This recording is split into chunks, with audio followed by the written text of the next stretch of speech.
Hello everyone, this is regarding the capital market operations, and here it is about calculation of yield to maturity. So few of you are raised doubts about this problem, so that's why I'm explaining it once again.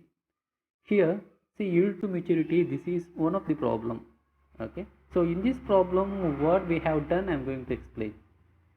See, the question is a 4-year bond with a 7% coupon rate, maturity value is rupees 1000 and the present value is 905.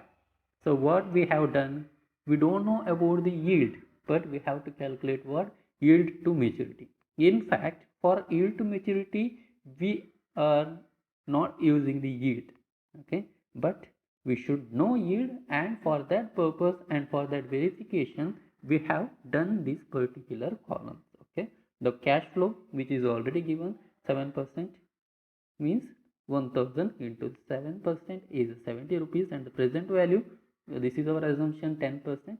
So the present value in the table you can get it, and the present value into cash flow, that is the present value of the cash flow.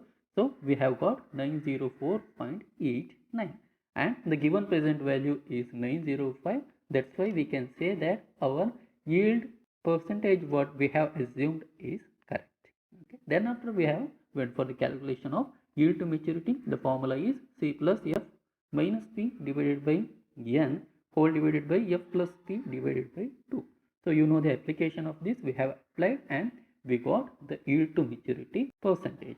Okay, so in the same way, in the question paper 2018, okay, the question number 3, so we have done the solutions where we have to calculate the duration. You can see in the questions. Okay, so what is yield to maturity, duration and volatility of this bond? So let's see. The face value is rupees 1000, coupon rate is also given 16%, and years to maturity is 6 years. Redemption value is also given, it is 1000, current market price is 964.5. Okay, we have to calculate the yield to maturity, duration and volatility of this particular bond. So what we have to do? So first we have to calculate the durations as per the formula we have applied, and we have calculated the durations, and next we have to calculate what? Yield to maturity. So in fact here these columns, what are they? Okay, the years, cash flow and present values, present value into cash flow, these columns are not necessary. Directly you can apply the formula of yield to maturity. So y is equal to C plus F minus P divided by N whole divided by F plus P divided by 2. So the abbreviations, I mean the full forms of these all things are there in your notes, you can check it.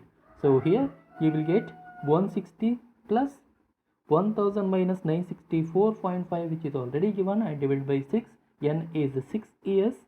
Okay, and F plus P divided by 2, it's nothing but average of the future price and the present value. It is 1000 plus 964.5 divided by 2.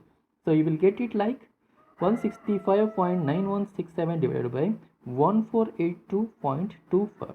So your answer will be 0.1119 or 11.19 percentage. So this is how you can calculate the yield to maturity. So these columns are not necessary, even though I am going to explain it. What is these columns? So years, 6 years, obviously you know the cash flow is already given 16% into 1000 means 160. Okay, and present value as per our assumptions here, it is 10%. I am going to calculate the present value of the 10% for next 6 years, and present value into cash flow, the total amount what we are getting the present value into cash flow is 1260.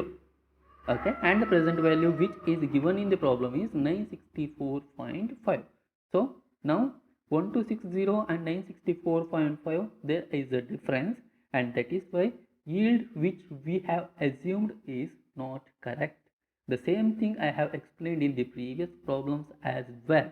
Okay, so here the yield is not 10%. That means 964.5 is not equal to 1260.64. That's it. So only that much of the explanations. There is no need to confuse between these concepts.